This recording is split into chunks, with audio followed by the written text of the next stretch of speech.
Sparta had fallen, and the Persian Empire did not stop. What remained of Greece now faced a choice. Sparta had fallen.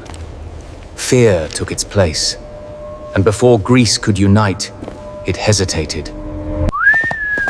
Athens came seeking help. But Sparta had already decided. The land had failed them, so Athens turned to the sea. And there, Greece placed its fate. The horizon darkened, not with clouds, but with war.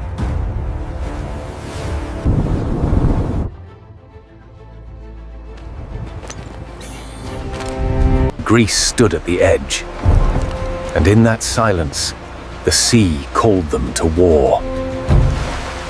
Two fleets, separated by more than just distance. In that vast sea, only one would remain. The command was given, and two ships moved forward as Persia's will was made clear. Greece closed in from all sides, and Persia's exposed flanks were the beginning of the end. Greece struck with force, and Persia's defense shattered in a single blow. The Greeks struck true, and Persia, torn by the blow, began to crumble. Greece pressed on, relentless and unyielding, and Persia, battered and broken, was pushed back. Greece surged forward, and Persia was broken. Their ranks shattered, their will lost. Persia was overwhelmed, and Greece, for now, stood victorious. Persia did not retreat in defeat. They withdrew, but their will to fight was far from over. Greece stood victorious, for now, but the war was far from over. Greece had won the day, but the war was far from over. Tomorrow, the tides would turn again. Persia sent its ambassador, a message of peace, but Greece stood firm, unwilling to yield. The Persian warriors stood ready, their armor, their weapons, all prepared for the final blow.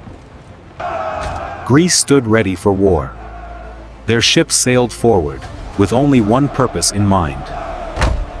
Two fleets, side by side, yet worlds apart.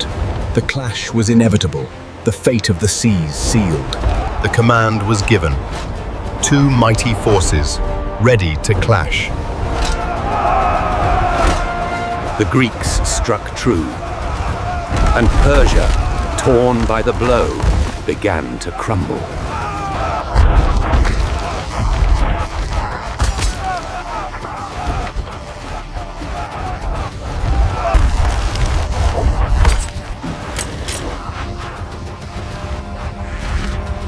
Surrounded by an overwhelming force, Greece stood defiant.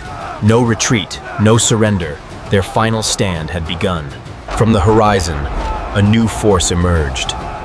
The tides of battle shifted, and the seas roared once more.